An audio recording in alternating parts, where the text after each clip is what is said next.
નમસ્કાર વિદ્યાર્થી મિત્રો, આજે આપણે ધોરણ 8 ના પ્રકરણ નંબર 1 વિશે અભ્યાસ કરીશું કે જેનું નામ છે પાક ઉત્પાદન અને વ્યવસ્થાપન. પાક ઉત્પાદન પહેલા તો આપણે શેના વિશે જાણીશું? પાક ઉત્પાદન કોને કહેવાય? તો પાક ઉત્પાદન એટલે કે પાક ઉગાડીએ આપણે જે ખેતરોમાં પાક ઉગે છે તેના વિશેની માહિતી. અને વ્યવસ્થાપન એટલે કે ઉગ્યો પાક, જેમ કે ઘઉંનો પાક આપણે ઉગાડ્યો તો એ ઘઉંના પાકનું પછી આપણે યોગ્ય રીતે વ્યવસ્થાપન ના કરીએ તો એ ઘઉં શું થાય? બગડી જાય. એટલા માટે એનું વ્યવસ્થાપન કેવી રીતે કરવું એ વિશે આપણે આ ચેપ્ટરમાં જાણીશું. એટલે કે ઉત્પાદન અને વ્યવસ્થાપન બંને વિશે આપણે અહીંયા સમજીશું. સૌપ્રથમ આપણે અહીંયા જોઈશું શું કહે છે કે પહેલી અને ગુજો ઉનાળામાં તેમના કાકાના ઘરે ગયા અને એમના કાકા શું છે? એક ખેડૂત છે. ખેડૂત છે એટલે કે તે શું કરે છે? ખેતી કરે છે. તે એક દિવસ તેઓએ ખેતરમાં કેટલાક ઓજારો જોયા, જેમ કે ખુરપી, દાતરડું, પાવડો, હળ વગેરે. અહીં ખુરપી એટલે શું થાય પહેલા તો એ જાણીએ આપણે.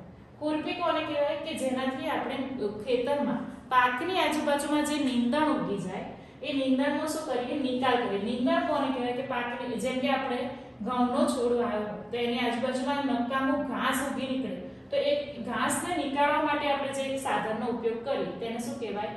ખુરપી. ત્યારબાદ છે દાતરડું. દાતરડું કોને કહીશું? કે જે પાક આપણે ઉગાડ્યો એ પાકને ઉગાડ્યા પછી એના ડુંડા થયા હોય તેની લણણી કરવા માટે જેનો ઉપયોગ થાય તેને દાતરડું કહીએ છીએ. પાવડો. તો પાવડો કોને કહેવાય? કે ખેતરમાં આપણે ડાંગર જેવા પાક વાયા હોય તો એ ડાંગર જેવા પાકને વધારે પડતા પાણીની જરૂર પડે છે. તો એ વધારે પડતા પાણીની જરૂર પડે છે તો તેના માટે શું કરવું પડે? કે ખેતરમાં પાડ બનાવવી પડે કે જેનાથી પાણી તેની અંદર ભરાઈ રહે. તો એના માટે શેનો ઉપયોગ થશે? પાવડા. હવે હળ. હળ એટલે કે હળનો ઉપયોગ તો શેના માટે થાય? ખેતરને ખેડવા માટે. ખેતરને ખેડવા માટે ખેડૂત બળદની મદદથી હળનો ઉપયોગ કરે છે. હવે ગુજો કહે છે કે હું જાણવા માંગુ છું કે આપણે આ ઓજારોનો ઉપયોગ ક્યાં અને કેવી રીતે કરીએ છીએ. આ તો મેં તમને જનરલી બધા ઉપયોગ વિશે જણાવ્યું, પણ હવે ગુજો વધારે વિચારવા પડી જાય છે કે આપણે આનો ઉપયોગ કેવી રીતે કરીએ છીએ. તો બધા સજીવોને શેની આવશ્યકતા હોય છે? પહેલા તો ખોરાકની. કોઈ પણ સજીવને શેની આવશ્યકતા હોય? ખોરાકની. હવે બધા જ સજીવ પોતાનો ખોરાક કેવી રીતે બનાવે છે? તો પોતાના ખોરાક બનાવવા માટે બીજા સજીવ પર ડિપેન્ડન્ટ છે. જેમ એમાં ફક્ત અને ફક્ત વનસ્પતિ જ પોતાનો ખોરાક શું કરે છે? જાતે બનાવે છે. વનસ્પતિ પોતાનો ખોરાક કેવી રીતે બનાવે છે? જાતે બનાવે છે. કેવી રીતે? તો લીલી વનસ્પતિ પ્રકાશ સંશ્લેષણની પ્રક્રિયા દ્વારા પોતાનો ખોરાક બનાવે છે. પ્રકાશ સંશ્લેષણની પ્રક્રિયા તમને યાદ હશે કે ધોરણ 7 માં તમે પ્રકાશ સંશ્લેષણની પ્રક્રિયા વિશે અભ્યાસ કર્યો છે. જેમાં લીલી વનસ્પતિ વાતાવરણમાં કાર્બન ડાયોક્સાઇડ, સૂર્યપ્રકાશ અને પાણી એટલે કે જમીનમાંથી મૂળ દ્વારા શોષાયેલું પાણી તેના ઉપયોગ દ્વારા પ્રકાશ સંશ્લેષણની ક્રિયા કરી પોતાનો ખોરાક બનાવે છે. આ ક્રિયામાં પર્ણની અંદર હરિતદ્રવ્ય રહેલું હોય છે કે જેની મદદથી પ્રકાશ સંશ્લેષણની પ્રક્રિયા થાય. હવે આ તમને સમજાયું પ્રકાશ સંશ્લેષણની પ્રક્રિયા વિશે. હવે એવી જ રીતે મનુષ્ય સહિત બધા જ પ્રાણીઓ પોતાનો ખોરાક જાતે જ બનાવવામાં અસમર્થ છે. યાની કે આપણે બધા પોતાનો ખોરાક જાતે બનાવી શકતા નથી. આપણે યા તો ફિર વનસ્પતિ અથવા પ્રાણીજ પેદાશો પર ડિપેન્ડન્ટ રહીએ છીએ. જેમ કે વનસ્પતિ એટલે આપણે જે ખાવામાં ઉપયોગ કરીએ છીએ શાક, અનાજ, કઠોળ એ બધી જ વસ્તુઓ શું શેમાંથી આપણને મળે છે? વનસ્પતિ. અને દૂધ, દહીં પછી અથવા ઈંડા, માંસ એ બધું શેમાંથી મળી રહે છે આપણને? પ્રાણીજ પેદાશોમાંથી. એટલે કે આપણે વનસ્પતિ અને પ્રાણીજ પેદાશ એ બંનેનો ઉપયોગ કરીને આપણો ખોરાક બનાવીએ છીએ. પરંતુ આપણે ખોરાક ખાઈએ છીએ શેના માટે? આ તો થઈ વાત કે આપણે ખોરાક કેવી રીતે બનાવીએ છીએ, યાની કે શેમાંથી મેળવીએ છીએ એની વાત. હવે આપણે ખોરાક ખાઈએ છીએ શા માટે? તો તમે જાણો છો કે સજીવો ખોરાકમાંથી પ્રાપ્ત શક્તિની મદદથી વિવિધ શારીરિક ક્રિયાઓ કરે છે. ખોરાકમાંથી જે આપણને અંદર ચલો હવે આપણે જાણીએ કે ખોરાકના આધારે પ્રાણીઓના 3 પ્રકાર હોય છે: શાકાહારી, માંસાહારી અને મિશ્રાહારી. શાકાહારી પ્રાણીઓ એટલે કે એ પ્રાણીઓ કે જે ફક્ત ખોરાકમાં વનસ્પતિ અને વનસ્પતિ પેદાશોનો જ ઉપયોગ કરે છે. માંસાહારી પ્રાણીઓ કે જે ફક્ત ખોરાકમાં માંસ એટલે કે એમનાથી નાના સજીવો જેમ કે વાઘ છે તે બિલાડી સસલું તેવા સજીવનો ખોરાકમાં આહાર તરીકે ઉપયોગ કરે છે. અને મિશ્રાહારી એટલે કે તે પ્રાણીઓ કે જે ખોરાકમાં શાકાહારી વનસ્પતિ પેદાશો તેમજ પ્રાણીજ પેદાશો બંનેનો ઉપયોગ કરે, એટલે કે વનસ્પતિ અને પ્રાણીજ પેદાશો બંનેનો ઉપયોગ કરે તેને શું કહેવાય? મિશ્રાહાર. હવે આપણે જોઈએ કે સજીવો ખોરાકમાંથી પ્રાપ્ત શક્તિની મદદથી વિવિધ શારીરિક ક્રિયાઓ જેવી કે પાચન, શ્વસન અને ઉત્સર્જન કરે છે.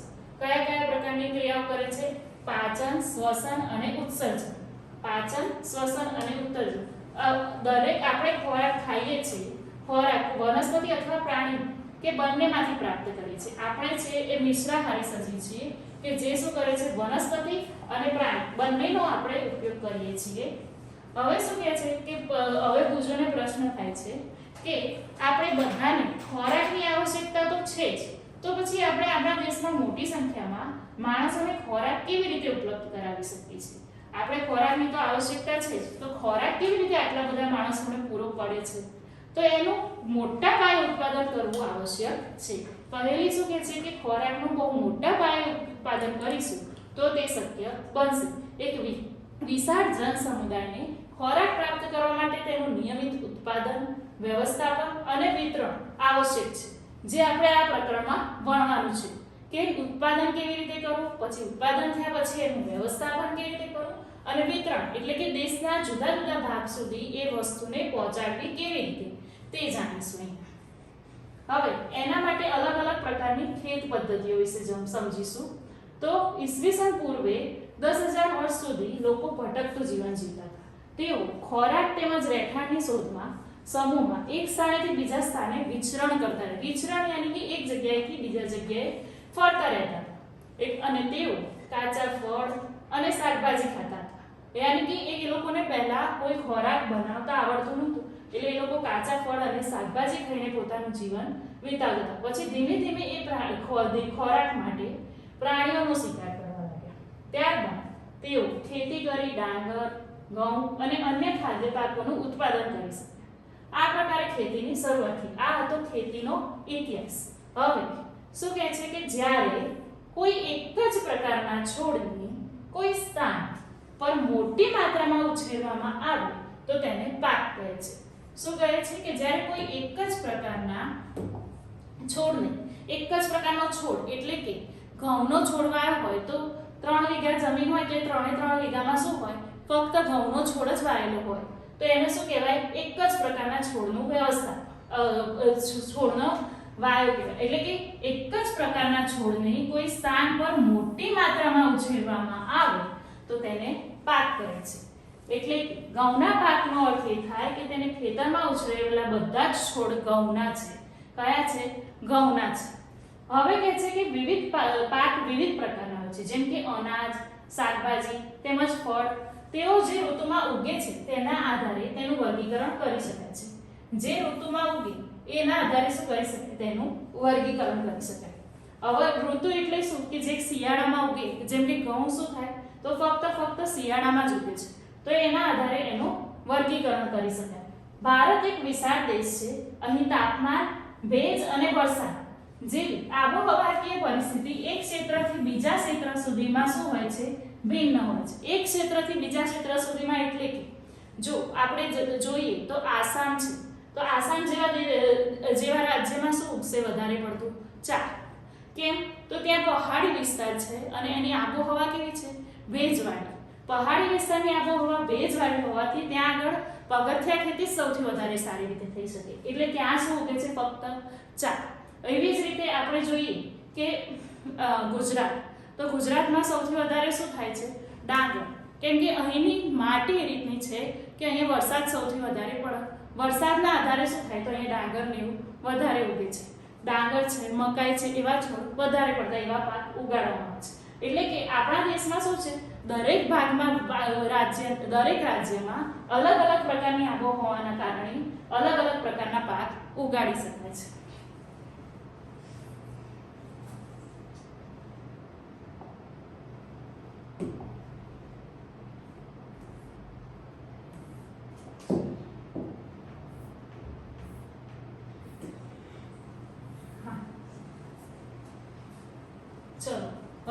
ઋતુ પ્રમાણે આપણે અલગ અલગ પ્રકારના પાક ઉગાડીએ છીએ. તો તેમાં પહેલું આવશે ખરીફ પાક.